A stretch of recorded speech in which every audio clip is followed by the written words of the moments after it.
Hey folks, my name's Kevin and it's time for a little bit more knife nerdery. Today we've got an interesting one. This is going to be a small detailed review of the R.O.K from LionSTEEL. This is an interesting one because my god is this an ambitious knife. They tried to pack so many interesting and innovative features into a single knife, but interesting doesn't always equate to good. So what we're going to talk through is what did they do to this knife that makes it so unique? How did that actually come out in practice, and what they might do to make things slightly better. This knife was sent my way by Jake over at Bearded Gear. Quick shout out, there's his cool hologram sticker. Jake is a really cool guy, but he also is just by far one of the best YouTube channels for knife content. It's different than a lot of the other top-down tabletop type ones because he, films it talking head style, and it just feels better than a lot of the channels out there. So definitely go check his channel out. The other reason why I mention that is because this was on loan from him in a way that means I'm just not my knife. And I know he's planning on selling this when he gets back. So that kind of slightly impacted what I was willing to do to this knife. And I don't mean in terms of hard use because I'm never going to use anything hard. That's just not the type of person I am, even though this knife is kind of a hard usey kind of knife. We'll get to that later. But basically, the way that this knife was constructed means that some of these pieces are compression fit in. And I'll talk about those as we go, but it meant that taking this knife apart, I tried to see if I could do it in a way that felt safe, and I just couldn't. And so I have not fully disassembled this knife, but we'll talk about how you might do that, especially given the fact that this is an integral knife. Anyway, let's get on and start talking about the blade shape. It's a knife after all, probably one of the most important features. Okay, let's talk about this blade. So already this is making this knife not a great fit for me personally because I don't really have harder use tasks in my life, and this is definitely the kind of knife blade you would find on a harder use knife. That doesn't necessarily mean that the overall knife makes sense as a harder use knife because this is an aluminum frame lock, and does that really work? We'll get to that later when we talk about this handle, but this is the kind of blade you would normally find on a fixed blade. This is incredibly chonky. This is 0.18 inches, and that is so freaking thick. For reference, even a bruiser of a knife like the Hinderer XM18 only comes to 165 thousandths, and this is 180. And it stays thick all the way down to the tip. There is so much meat back here behind the tip that this thing is never going to snap off. But it's such a wedge up here that it's not like you could really even use this for prying in the first place because this is not going to get in underneath anything. Like LionSTEEL and the other knife makers from Magnago, Italy are kind of known for, this stays thick all the way down to the bottom. So it starts at 180 thousandths and comes down to only 28 or 30 thousandths behind the edge. For reference, 20 is really good for a slicing knife. 15 is excellent for a slicing knife. 30 like this is, 28, 30 is just chunk. This is not going to cut into material super well. If you try and push something like this through something dense, like an apple or styrofoam or double wall cardstock, it's going to just try and wedge. Because what's happening as you push this in is it's pushing the material further apart this way. And a really dense material can't bend in that direction or won't compress in that direction. And as a result, it just wants to wedge. You can see that this swedge here comes down a little bit further than the grind line. So as a result, the knife is a little bit thinner right here than it is up here. So if you have to push through something dense, you'll have an easier time up here on this front half of the blade. But even then, this still is very thick back here, and this is a knife that is just going to want to wedge. When I pushed it through double wall cardstock, it just kind of stopped in its tracks. Now, I have some cardboard here because I wanted to show you what the actual effect of this is. Like, so what if it's not good at slicing? What does that really do?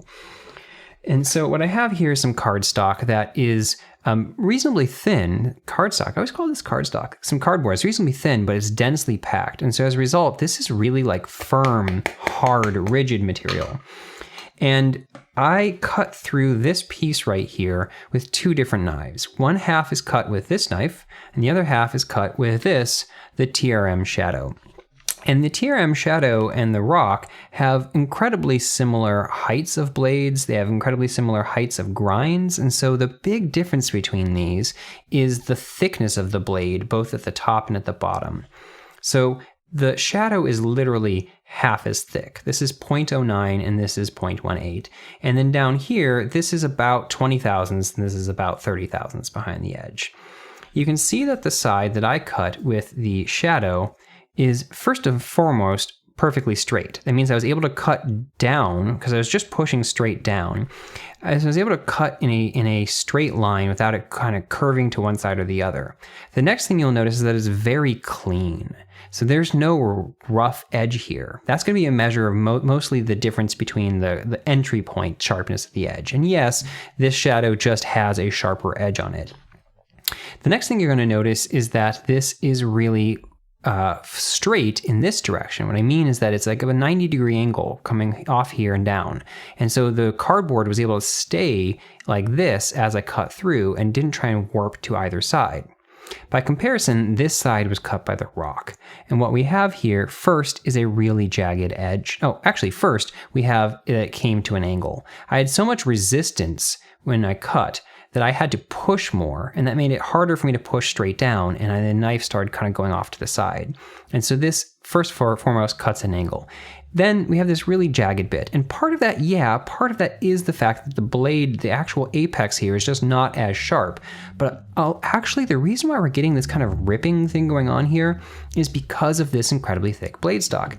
This hard, dense cardboard doesn't want to bend off to the side, and so as a result, this kind of wedging action that it does as it goes through meant that it was ripping the material apart. It's more like tearing the material rather than actually slicing it through, and so we get this really kind of rippy edge. The last thing I want to show you is this. So you see how on this side we have this 90-degree angle, and on this side it's curved, it's bent off to the side. You can see that the material had to warp in order to accommodate this blade. So if we have, this is the same box, and so if we try to push this through, because the material can't come this way, it has to bend right here in order to accommodate just how freaking thick this is. So when people say that a knife isn't a great slicing knife, it really does have an impact on how clean of a cut you can make on something like this. The next thing I want to talk about with this blade is the sharpening choil and what impact that has.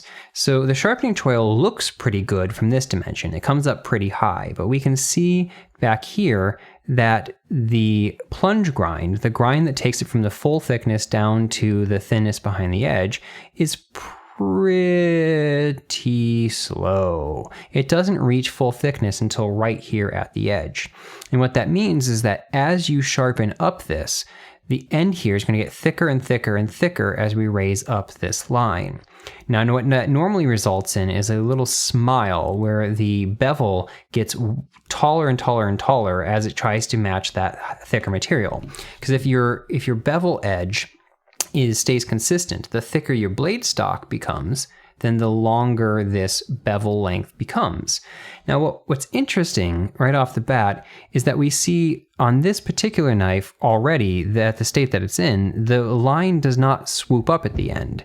Instead, what we have is it swoops down. So you can see that the bevel is getting bigger at the end, but the blade itself curves down at just a little bit at the bottom rather than coming up.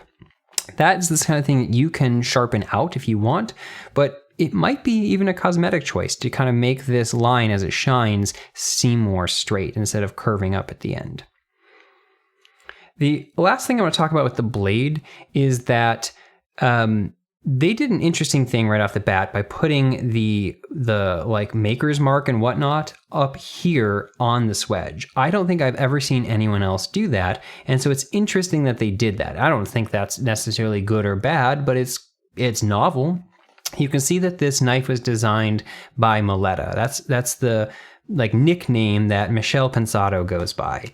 And he is a designer that has worked with LionSTEEL for a while, and he's designed a fair number of knives for them, including the predecessor to this knife, which I believe is called the SR1.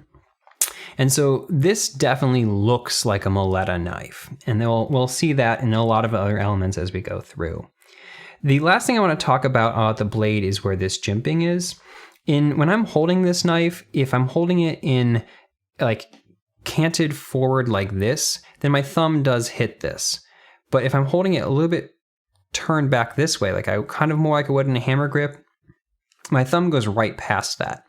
And so I find that some of the times when I'm holding this, my thumb's not touching that jimping at all. And some of the times when I'm holding it, it is, and honestly, it works pretty well. The reason why it works well is because it has reasonably crisp edges and is reasonably shallow. I mean, this is odd kind of jimping in a way, has this kind of scallop thing.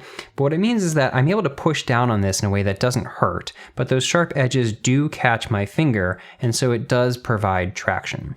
Okay, now let's talk about the action, because this is one of the places where things are finally going to start to get interesting, and where we finally get to talk about one of the really innovative features this thing has. But let's also talk about just why this action is, unfortunately, not very good. When I first got this knife, it was incredibly easy to fail. And let me rephrase, actually. It is still incredibly easy to fail, as you're seeing. When I first got it, it was hard to not fail. And what I found is that by tuning this pivot tension here just enough, I was able to get it to a state where it is still absolutely bank fall rock solid. I will give this knife credit to the fact that this is one of the most locked up rigid knives I've ever felt in a folding knife. But I was able to loosen it just enough that it's easier to succeed at now. But this is still the kind of knife that you really have to flip intentionally. You have to flip with like a good amount of force, a good amount of kind of oomph, and you also have to be flipping in the right way. Like you have to flip a specific kind of flip as you push down and have follow through, because if you just kind of pull back, it's really easy to instead just do like that. See how I didn't make it all the way? Or like that. Like simply breaking the detent ball is not in any way going to make this knife go out. So let's talk about why that is. And to do that, we're going to get a little bit nerdy. So bear with me, and or maybe that's why you're here in the first place. When you open any kind of detent ball based knife, there's 3 stages of opening action in terms of how the forces are acting and what's actually going on. In the first stage is when you're just trying to break the detent ball. And so, the detent ball is pressing into a hole in the blade, and it's at some lever arm distance away from the pivot. And so it has been able to provide some kind of torque counter to the direction of motion. And you're building up pressure on the other side, and how hard you're able to push here times that lever arm distance means at some point your torque is going to equal the torque it's doing, and you're going to break out.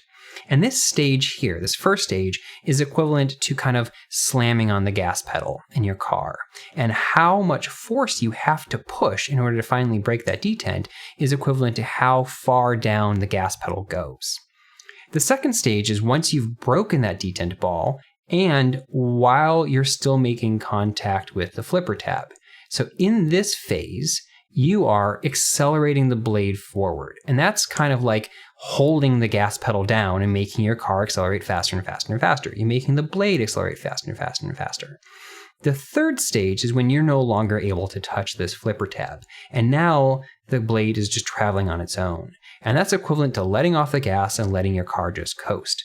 And so this last stage is the most important, because you have to have gotten to a high enough speed so that the momentum of the blade, mass times velocity, is able to keep it traveling forward as it goes. Because what's trying to prevent it from going all the way out is the friction in this knife.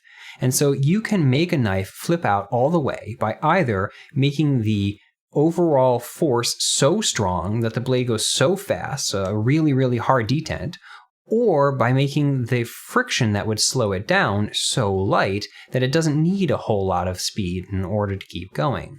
In this knife, we have kind of the worst of both worlds. We have a kind of not terribly strong detent. Like, it is strong, but it's nowhere near strong enough to compensate for what's about to happen. Because this is on, I'd say, firmly on the firm side of medium. It's not terribly strong detent, but it is strong. But my God, once you get past this, the friction in this knife is so incredibly high. There is so much resistive force slowing the blade down once you're no longer pressing on it that it is really easy for it to fully stop the blade.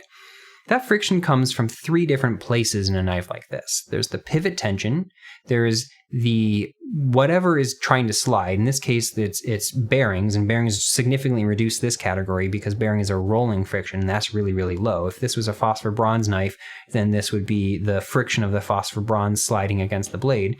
And then lastly, the friction of the detent ball being pressed onto the blade as it's spinning, and that's the pressure of this lock bar. And that's the real culprit in this particular knife, because my God, this is a strong lock bar. This is such a hard press over here. It is putting so much pressure on this blade as it's going that this is just stiff as hell. Because you can see that if I push this all the way over, it's able to fall just fine.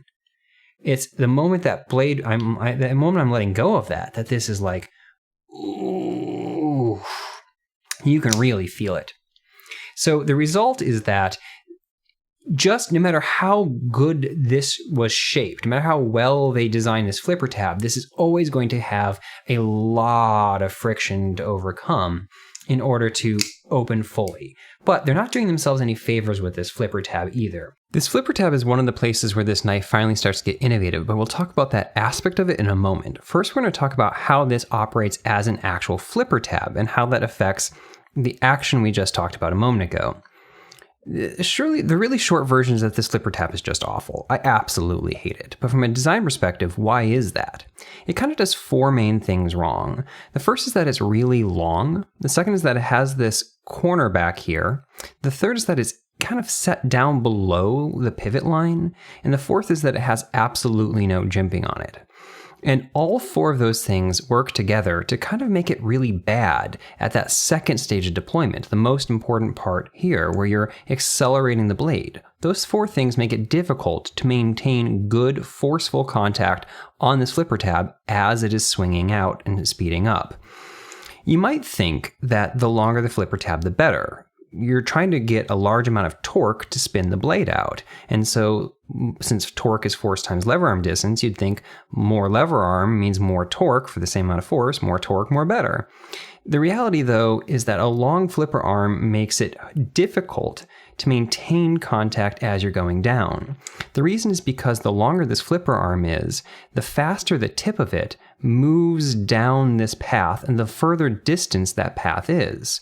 If this is a shorter end flipper tab, then the arc that it travels before it goes away from your ability to touch it is relatively compact. The longer this gets, the more you have to move your finger back to maintain contact. And so long flipper tabs like this just become hard to still keep your finger in the right spot as you're going. That is made even worse by the fact that this is set further back. This being set further back means that the flipper tab stays out and touchable for a pretty short period of time. You're only getting maybe this far of the blade opening before you can no longer apply pressure there. It's maybe like 45 degrees. If they had moved the flipper tab further up, you would have had a longer path of travel while you're still able to push on it. The one thing that this setting it further back does do, though, is make it possible to use this as a push button in a directly straight down approach. A lot of push button flipper tabs require you to still push in it kind of at an angle, but this one, because it's set further back from the pivot, means that it's a very short lever arm distance, but it does have a lever arm distance there. If it were directly above the pivot, you'd be pushing directly into the pivot, but instead you're pushing right behind it. And so as a result, you can push button this pushing straight down. The reality is, though, this lever arm distance is so small, and this surface up here with this screw at the top is unpleasant enough that you don't really, this doesn't feel good to do this. In fact, it sucks. And so in order to do a more push button approach, you still end up having to push at that kind of downward at an angle direction that I just mentioned a moment ago. And that means you end up having to push on this corner. And so I've found that both in kind of a light switchy version and a push buttony version, you kind of end up putting most of your force right under this corner, which just really digs in your finger and sucks. The last part about this is that the jimping here, or the lack thereof, means that as this is going down, your finger is able to slide off. If you're pushing just down, okay, but if you're doing any kind of light switchy action at all, if you're pulling back at all, your finger is sliding off and losing traction, which means it's not able to apply as much force because it's sliding off. To show how you might do all of this better, let's compare it to this. This is the Monterey Bay Knives Slayback, and these two flipper tabs could not be further apart from each other. This one is super tall and super far back, and this one is super short and super far up. This one has absolutely no jimping, and this one has a ton. And this one works so much better. Because it's set all the way up like this, look how long I'm able to maintain contact with this flipper tab before it goes away. I'm still able to apply pressure all the way back there. This entire really long arc is still a time when my finger is actively accelerating the blade. The other thing is that this has jimping up here in a way that means when it's all the way back here and is nearly perfectly flat, my finger is still sticking to it, and so it's still able to do that kind of whipping it forward pressure. This knife has a pretty weak detent, in fact a very weak detent, but because of the design of this flipper tab, how long I'm able to accelerate it and how good my grip is, I can get a very snappy deployment. Look how good that is. This by comparison, nope. But now let's finally talk about what makes this flipper tab innovative, and that's the fact that it is removable. As we looked at just a moment ago, there's a T6 screw right here, which runs down the length of this into the blade tang, and you can see it's actually a separate part that attaches right there. This isn't the first knife to have a removable flipper tab, but as far as I understand, LionSTEEL was the first company to do this.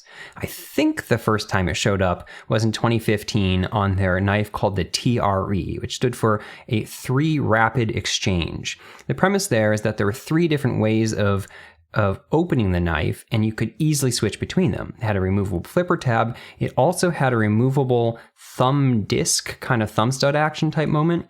And the third option is just using it as a two-handed knife. There's 2 main reasons why you would want a removable flipper tab on a knife. And the short version, an unfortunate thing, is that this knife kind of doesn't do either of them super well. The first reason would be for legality purposes. LionSTEEL is an Italian company, and so they're definitely aware of the European Union laws that in some places mean you can't have a one-hand opening knife. There's other places in the world that do that too, but EU is the most common. And so for legal purposes, having this flipper tab be removable means you can turn this into a two-hand opening knife. The problem with this particular implementation of it is that two-hand opening knives are easiest to open down near the base. That same concept of torque we were talking about earlier means that your lever arm distance up here is much, much shorter than it is down here, and so the amount of torque you can apply with the same amount of force is way lower down here. That means you have to use more force to compensate, and so if you're going to grab it up here where it's easy to grab, you have to kind of pull kind of hard to get this out. It's doable, but it's not that easy. It'd be much better to pull down here, and you can do it. In fact, this is a hell of a lot easier. However, this is right where they put this swedge. And this swedge, unfortunately, makes it kind of hard to grip this. You have to get your finger down into this kind of little nook right here where you're past the swedge and onto the grind of the knife. And so it's not that it's hard, but my fingers aren't slippery at all right now. I'm not wearing gloves. I don't have huge fingers. And so the fact that they've made it actively difficult to grab down here, and this is exactly where you'd want to, that kind of sucks. The other main reason why you would want to take a flipper tab off is for ergonomics. One of the big things that flipper tabs do is force you to hold the knife further back on the handle. So taking this flipper tab off means that you're allowed to choke up further. Let's take this off for a moment and show what that looks like. So this just unscrews and pops right off. It's worth noting that while this looks perfectly symmetric, it's actually not. It's angled one direction, and so it will go on this way and it won't go on that way. It'll stick up at a weird angle. So once you have this off, you now have the full range of coming up here. You can see that there's a little hole right there, but it doesn't really feel that noticeable because it's sitting down below this spot. And this is one of my ergonomic complaints about this knife already. It's just that because this comes down at an angle and it has it sits below these two bits of the scales, putting like pressure on this sucks because you're pushing into the two scale bits and the part in the middle isn't supporting you. But the reason why I said that this doesn't work super great on this particular knife is because this very specific implementation here, this is kind of small. On a knife where this zone up here was either like more of a finger choil or just a longer pad, it would feel better to choke up. But on this one, between that element right there, like I mentioned a moment ago, and just how short this is, it doesn't really feel that good. It's not that comfortable to choke up like this. It doesn't feel like a nice place to put your finger. And so as a result, while on some knives, removing the flipper tab could add a lot of ergonomic benefit there, it doesn't on this particular one. Now let's talk about how they could do this flipper tab better. For a brief moment, I'm just going to put it back on. Actually, you know what? Having this out shows one of the problems. Part of the reason why this flipper tab is this kind of just straightforward obelisk pillar is because of the way that they're attaching it to the blade. They're using this long screw right here that has to go through this completely straight, which means screws are straight. They don't curve and they have to be able to turn, so they definitely can't curve. And so the only way that you could make this be more of a forward-facing flipper tab, like a lot of them are, so they give you better leverage and be able to hook on better, is if they mounted this in, instead of coming straight in, instead at an angle. But even then, you're really limited because you have to fit a straight bar all the way through this. Turns out there's a better way to do this approach. And two different companies I was able to find, in fact, the only other companies I was able to find that do a removable flipper tab, they both do it in a different way, and I think that way works better. The first one that I was able to find, I think the next one that, the next company to actually attempt this was the CKF, the Custom Knife Factory Cadat. I honestly don't know how to pronounce this. It's K-A-D-A-T.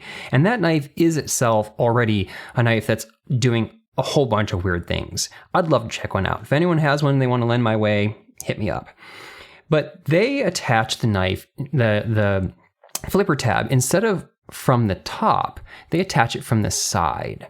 And so as a result, there is a little screw that's coming from the side and only accessible if you take the plate, the scale off, that allows you to attach the flipper tab sideways instead of coming from below.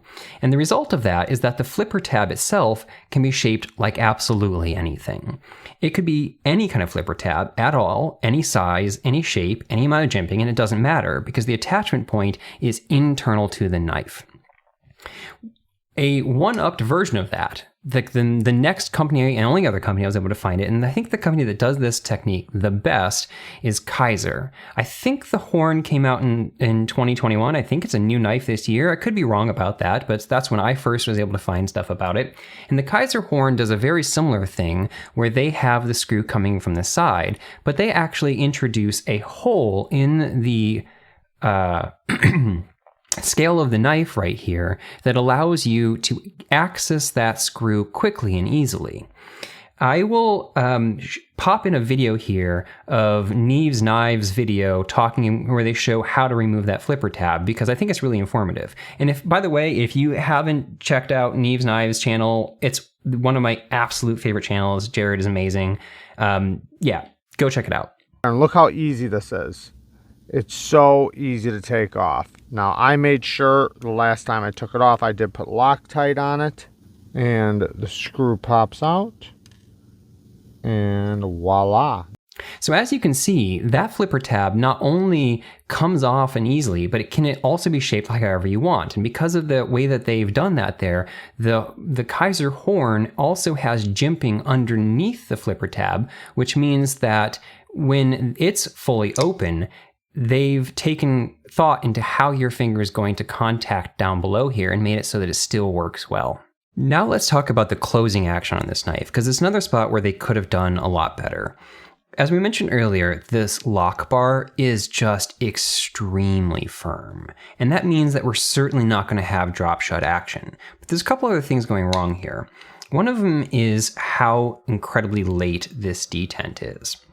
So when I talk about a late detent, I'm talking about how far does the blade have to close before it encounters this detent ball. Because when you're closing a knife, typically you have to get the blade tang all the way up onto the detent ball before you can take your thumb pressure off. And at that point, you can then push it down. And that's sort of true for this knife, and we'll talk about that in a moment. But this is one of the latest detent knives that I've held. It's not the latest, but it's one of. I'd say a good detent engagement is about 9 to 10 degrees. And you'll find that on a lot of modern Civivis, even just like the Elementum or something like that. Much more common is something close to about 20 degrees. And this isn't really bad. I'd say it's pretty normal. And the reality is knife makers aren't really thinking about this too much yet. And so it's fairly common even on high-end knives to find about 20 degrees. This knife, though, is all the way down here at 32 degrees. It has to close tremendously far. And that's especially a problem with flipper tab knives, because when you close a flipper tab knife, the knife is closing on your thumb. So to actually close this to the point where it's up onto the blade means that you're basically having to crush your thumb under here. It's not as bad as it would be on some, simply because there's this really dramatic cutout here that gives you access to the lock bar. I'll give them credit for that, but it does come back in the ergonomics, which we'll talk about later. And so as a result, your thumb has a slightly more space to exist here just by pivoting off to the side, but it's still one of those things where you have to have your thumb back pretty far for this to get all the way. The one thing that this knife does that is good in this regard is that, and this is them being ambitious again, it has a detent ball ramp. What that means is there is a little slot right here. Can I get that to focus? Yeah, there's a little ramp carved into the blade that allows the detent ball to slide up onto the tang rather than having to just push right over it like you'll find on a lot of knives. This isn't a great implementation because it gets one of the two main dimensions wrong for making a detent ball ramp good. It gets the first part right. What that means is that the depth of the detent ball ramp in this direction is sufficiently long, so it's able to cover up or completely pass the detent ball. So there's no bump to get onto the ramp. The problem comes on the other side. This is a very short detent ball ramp. And so as a result, the angle, like if you think about if a ramp is really, really long, this angle right here is going to be pretty flat. And the shorter and shorter and shorter this ramp gets, the steeper and steeper it gets, the harder and sharper this angle becomes. And so as a result, there's a really significant bump up still. So this is one of those detent ball ramps where there's still like a meaningful barrier to get up on. One of the consequences of this really late detent engagement and that ramp is that you can kind of use that to your advantage if you close the knife just slightly. Like if you get it just kind of up onto this bar, you can use the momentum you get from swinging it towards that ramp to hopefully push it up the ramp and close it. Sometimes you'll find that it just bounces back if you try and do that. So it's not a great approach, but you can use that to swing up past that detent ramp. And so this is one of those knives that it's smooth enough. Like this action is all quite smooth. There's just so much force here that it's not easy to do it, but you can swing it home. Now let's keep working our way down this knife and talk about the handle itself. This is an integral frame lock, and that means that this handle is made out of one single piece of metal, in this case aluminum, but this knife also comes in titanium. Now, this is not the first knife that's an integral knife or anything like that, but LionSTEEL has made a reputation for making integral knives. They've been doing it for a really long time, and they do it pretty darn well. what the result of this is that you get a knife that's actually really pretty darn rigid. So we were talking earlier about whether or not this is a hard use knife, and I still don't know how I feel about that. I honestly, because I don't have hard to use tasks and I don't have a lot of experience trying to use knives as hard to use knives, I'm not really equipped to talk about that. So if you have a strong opinion or you have evidence why it would be good or bad, leave a comment down below. The fact that this is aluminum just makes me feel like it's not really meant for it. But I will say that this aluminum is very, very thick. Like, this is a big, thick slab of aluminum. And as a result, it feels incredibly sturdy. The fact that this is all one piece like this, and the fact that those pieces are pretty thick, I'm not sure how well I'll be able to show you, but like this top back spacer that's built in, if you will, is like this thick. It's a big chunk of aluminum. It means that this knife does have an incredible amount of rigidity to it. Now let's talk about how you would disassemble this knife and why I wasn't able to. This is an integral knife, and so you have to take it apart a different way from most. In most knives, you would remove the pivot screw, remove whatever screws are holding the scales together, and just take one of the sides off. On an integral knife, you can't do that. These sides don't come apart because it's machined from one solid piece. So what you normally have to do is remove the pivot screw, push the pivot out through the other way, and then take the blade and whatever is in there, whether it's bearings or washers or whatnot, out, sliding it out sideways. That's the same way that you can take apart an axis style lock if you choose to, but I wasn't able to do that here because of the way that the pivot is attached in. This is compression fit in. They literally hammer it in with a hammer. So what I was able to see is that this is being held in with a lot of force. What I would suggest if you do own this knife and you want to take it apart is to get something like this. This is just a bamboo skewer. This isn't exactly the right fit because it doesn't fit really into this hole. But what you're looking to do is to basically find some way of applying pressure this way. What I would really recommend is like breaking a small piece of this off, turning it sideways, and then using a rubber mallet to hit the side of this down while this is down below it. You know, you basically go like bang, bang, bang, bang, bang. I didn't want to do that to this knife because it's not my knife, and it just runs a lot more risk of this something sliding, something going, and something getting scratched. Now, if you were to do that and you were to take this off, what you'd find inside here is kind of interesting. This knife, in addition to having to remove the pivot, you would also have to remove a stop pin. Now, some integral knives will have a stop pin that just attaches as another screw. Like you'll see another screw hole right here and it just screws into the other side, and that's how they're attaching their standard kind of style stop pin. But this one has an internal stop pin, the kind that's affixed in place and travels through a smile-shaped arc in the blade. Let's see if I can get that to focus in a way where you can see it. It's right there. Right there. And you can see that as I rotate this blade out, it stays in place. Now, the way that works, how do you get that in and out? Like, the answer is this oddly shaped pivot.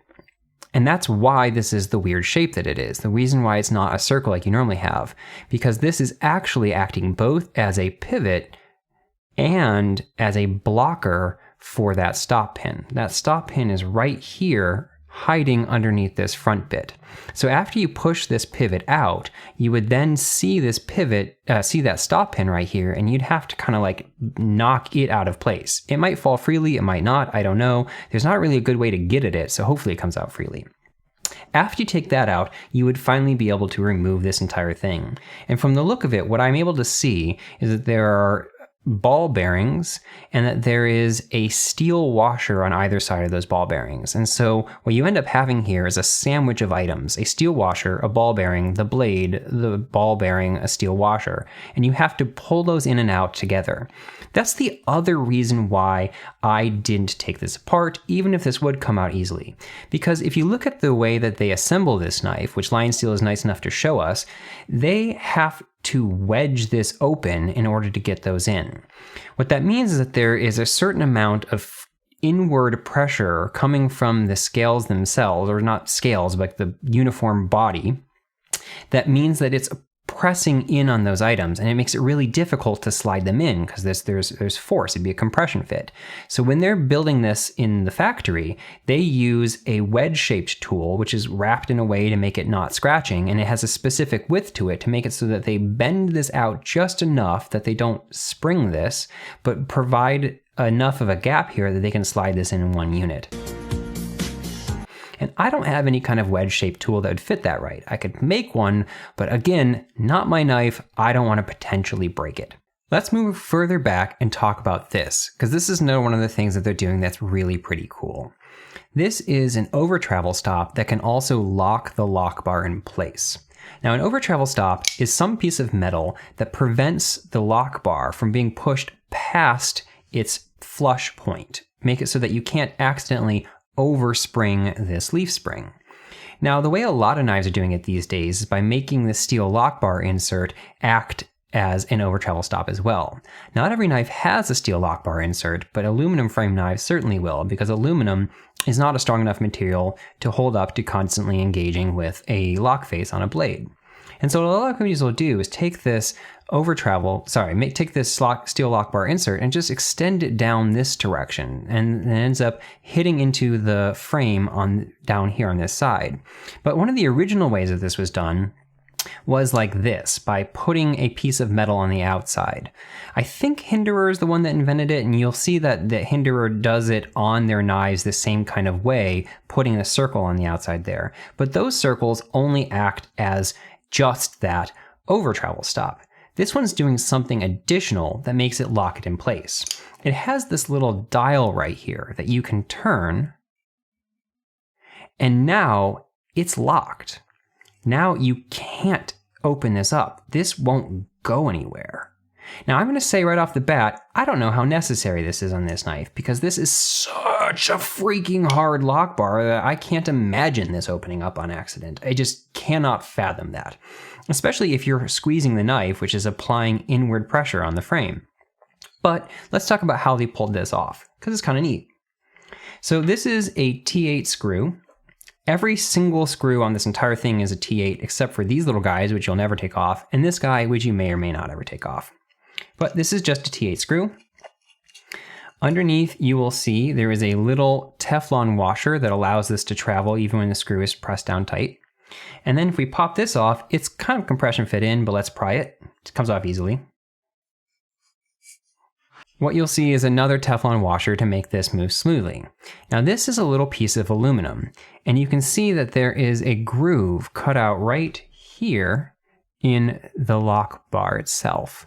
And there's a little hole right there. And on the bottom side of this is a little tiny nub. So in the unlocked position, that nub is resting in this hole, and this can slide in and out because the nub slides in and out of that hole. When you rotate this, that nub now is sitting on top of this bar. And so that nub presses against this bar and makes it so that it physically cannot come out. Now, when I first got this knife, this was pretty loose. This could actually slide relatively easily. And what I found is that I was accidentally sliding it with my finger like that. Just holding this, trying to press on this lock bar, meant that I was sliding this and locking this in place. And that was really frustrating. But it turns out that all I needed to do was crank this down. Adjusting this tension just a little bit meant that I was able to make this easily require a good amount of intentional force. It's not hard to turn, but it definitely requires intentional force. And if you found that this was backing out on a regular basis and you wanted to maintain that, it'd be really easy to do a little bit of Loctite here. The only thing I would caution you on is I'm pretty darn sure this is made of aluminum. So don't put a large amount of Loctite on here because aluminum will strip out. I might be wrong. This might not be aluminum. It might be titanium, but I don't know. It's not magnetic, I know that for sure, and it has basically the exact same finish as this piece and this piece. And just from a weight alone, it feels like aluminum, but I don't know. Now let's finally talk about this, because this is one of the most interesting things about this knife. It's also the only thing that this knife is introducing. All of these other innovative features that they've done have existed on some past version of a LionSTEEL knife, but this is the first time we get this guy here, what LionSTEEL calls their H.WAYL system. H.WAYL stands for Hide What Annoys You, and the L in that stands for LionSTEEL. I don't know why they put that at the end, but they did. So what is that? This is literally a retractable disappearing pocket clip. How freaking cool is that? The idea of why you'd want to do that is for ergonomic reasons. The number one thing you'll hear people talk about when it comes to hot spots on a knife is the pocket clip. People always say, I can feel the clip. Can I feel the clip? How much do I feel the clip? The clip is rubbing me. The clip is falling in just the right spot. It's not that big of a deal. So the idea that you can make the clip just disappear is absolutely brilliant. Now, I will say it only works on some kinds of opening deployment knives. Flipper tab is a perfect example. Another example would be a finger hole deployment knife. And the reason is because both of those are ones where you don't rely on that clip to gain traction or some purchase while you're opening the knife. With a flipper tab, you're holding it with your fingers against the frame on one side, your thumb on the other, and you're doing a downward pulling motion. Great. With a hole knife, you are pinning the knife against some parts of your hand and using your thumb to push down and then using your finger to flick out. Great. But on thumb stud knives or on top flipper knives, this wouldn't work. Because on both of those knives, it's really common to intentionally grip against the clip in order to flip the knife out. So let's show an example of how that would happen. This is a TRM Atom, a classic thumb stud knife. And you can see that on a thumb stud knife, you're using your thumb itself to deploy the blade. And as a result, you can't use your thumb to apply that downward pressure on the show scale to hold the knife securely in your hand. So what you end up having to do instead is use this part of your palm back here to grip that knife. And the result is that you end up often using this clip to kind of pull the knife into your hand that way to keep it wedged into this corner. If you don't have a clip there, then you don't have anything keeping it pulled back that way, and it's easy for it to kind of move out in this direction. And so trying to grip this is a lot harder. You don't have any way of pulling in, and so you kind of get this like this kind of motion, where this just has a lot more range of motion in this direction, which makes it hard to hold securely. On a front flipper knife, this is the WE production version of the Gareth Bull Chamois, this clip becomes all the more important. On a front flipper knife, because of the way that the blade has to move, you have to kind of hold the knife in this kind of awkward claw position at the front of your hand. And as a result, you are using this clip all the more to kind of keep it in this weird little spot up here. And so a front flipper knife wouldn't work at all for having a clip that just disappears. But for the kinds of knives where it does work, like a flipper tab, does this actually work in practice? How good is this idea? It's nice that it goes away, but does it work as a clip? And it kind of fails in two main ways. The first is the positioning on here and what that means in terms of how you have to hold the knife to deploy the clip itself. Because the clip has to go into the handle, it means that it can't be all the way up, because going into the handle there would get in the way of potentially going into the part where the blade sits. And so as a result, they have it positioned off to the side here. But to deploy this, you can't hold it like that, because you need to be able to brace this on both sides to be able to push up through. And it means that you kind of have to put your finger on this really thin strip over here. And it's not intuitive. It's this weird kind of crabby grip thing that you have to do.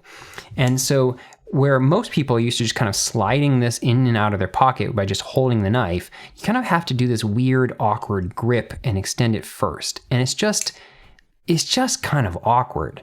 They could make this better by pulling this over if on a knife where the scales are thick enough that it can support it even if it extends over into the lock bar here. They would basically need to have that worked into the lock bar relief in some way, because that's a place where they'd ordinarily have a removed spot. So you can see, like, if they had pulled this over like that, there's already a cutout here that the thing could be resting into. That would give it space to disappear. The other aspect is just tension. Now, the way that this works is that there's a little, a column in here. There's like a tube. There is a button on one side, and that tube has the clip attached on the other side. And so what's actually holding in here is not spring tension the way you'd find a normal clip. Not the clip as a spring, but instead an actual standard coil spring. Now, this particular one, I think, is really pretty weak. As a result, this doesn't grip onto my pants almost whatsoever. I don't have a pair of pants to pull up like some reviewers do, but I'm just going to take this cleaning cloth here and show you what I'm talking about. And this might seem like it's not representative because of how thin this is, but I've found this in every single pair of pants that I've slid this into. And the reality is that it stays pretty good side to side, but this just pulls right out, like zero resistance whatsoever. If I put that same one on this, you can see how much harder it is to even get in and out. But look, like there is tension here pulling. But on this guy, it just slides right out. And so what I found is that this just doesn't have enough tension to hold this in my pocket at all. If anything is pushing it up. If it's just like a matter of sliding side to side, that seemed to work just fine. So I first thought, great, well, this is just a coil spring. As you've seen in my pen disassembly videos, replacing coil springs isn't very hard. You can place one with higher tension. It would suck more to push it out, but you would have better grip. But this is another case where this part is attached with a hammer. So this is a compression fit in. Yeah, you can take this off here, and it comes off pretty easily, but this screw isn't what's really holding this on. This knife, this clip right here was pounded on to this little spot. And as a result, this won't come off. It just won't.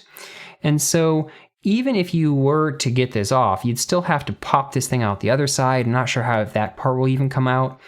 If you really wanted to do this yourself at home, what I would recommend you do is try to use some kind of spudger tool like this to provide prying force. But again, not my knife. I'm not going to risk bending this on accident just to see if I can replace the spring tension. So in the meantime, pop this back on.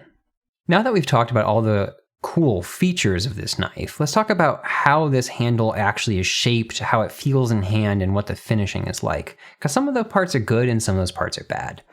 It's a relatively neutral handle shape, and that's normally pretty comfortable. And the reality is in both a kind of a hammer grip and in a saber grip, this feels fine. The one thing that I notice immediately is that this deep cutout here to provide lockbar access affects the ergonomics. It's necessary to have this deep of a one because you need to be able to press on the side of this lock bar because of how incredibly strong it is. If this wasn't cut out this far, I just honestly think you wouldn't be able to unlock this knife. But the side effect is that when you're holding this like this, you don't have both sides to press your finger against. You're really only gripping this one side. And so when you kind of squeeze down on this, this is the kind of thing that digs into your finger on just the one side, and it doesn't feel great. Now, ordinarily, I'm not the type of person that talks about how a knife would fit in any other grip because I am never going to hold a knife in this grip ever. I just can't fathom that coming up in my life. But because this is a harder use knife, it might be the kind of thing I would hold in this grip, because this is the kind of grip I would use to stab into like a bag of soil or feed or something and pull back to cut open.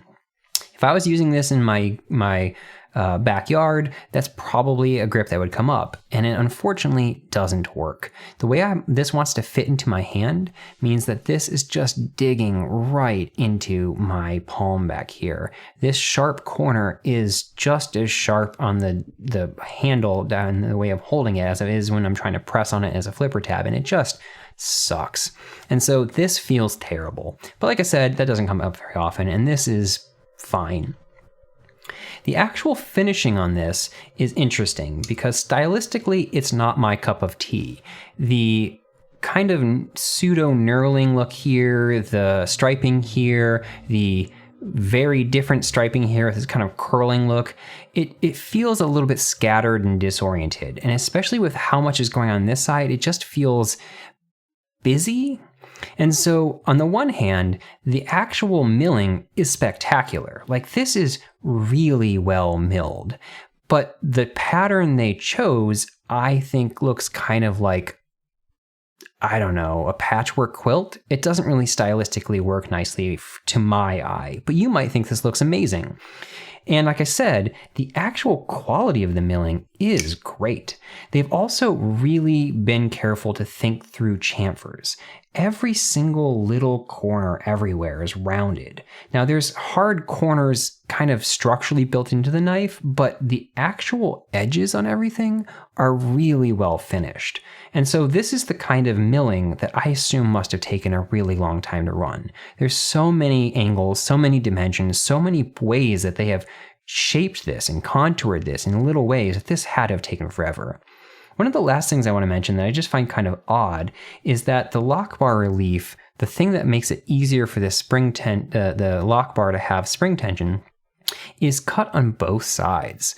I prefer it being on the inside because then it's invisible and you don't feel it in your hand. But for whatever reason, they've done a version on the outside and on the inside. I can't imagine why, but it looks kind of neat, I guess. So I wanted to end my overall feelings and thoughts on this knife. And the reality is it's kind of a love-hate situation. On the one hand, I just don't like this knife. I just don't like it. I don't like the way it operates. I don't like the way it feels in my particular hand. I just don't like it. But at the same time, I admire the hell of it. I think it is so cool that LionSTEEL came up with such clever and innovative solutions to real-world problems, and that they're ambitious enough to fit them all into a single knife. I just think that the implementations of these individual features need a little bit more refinement to work really well. Now, this knife is from 2018, so they've already been fixing some of these things. Newer models that have this removable flipper tab just have a better flipper tab. They're a little bit smaller, shaped a little bit more normally to give you better traction. I just think they would work really well, although I haven't touched them myself. They're still all using this screw down from the top approach though, and I think that's just fundamentally not the best way of implementing this particular feature. I'm only aware of one other knife in their lineup that has this H.WAYL system, but there could be others I just don't know about. Hopefully they've increased the spring tension to give it a little bit more hook, or maybe they've added a little bit like more of a sharper edge right there to give it more traction in your pocket. I don't know.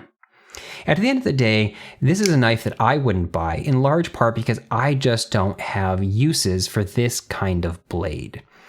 But also, I'm the type of person that cares a lot about how the action of my knife feels. That matters a lot to me in my purchasing decisions, but it might not to you. And if you tune this correctly, this is perfectly serviceable. And so, if this is a knife that is appealing to you, and if these features and the way that they're implemented here is appealing to you, let me know. If this is your favorite knife, that's awesome. If you are aware of another knife that does these same kind of things in a different way that I've not heard of, please let me know. I find this kind of stuff fascinating. And if you have one that you want to send my way so that I can see how they're actually pulling it off, that would be even better. In the meantime, I hope you enjoyed this. Thanks for watching, and I'll catch you next time. Bye.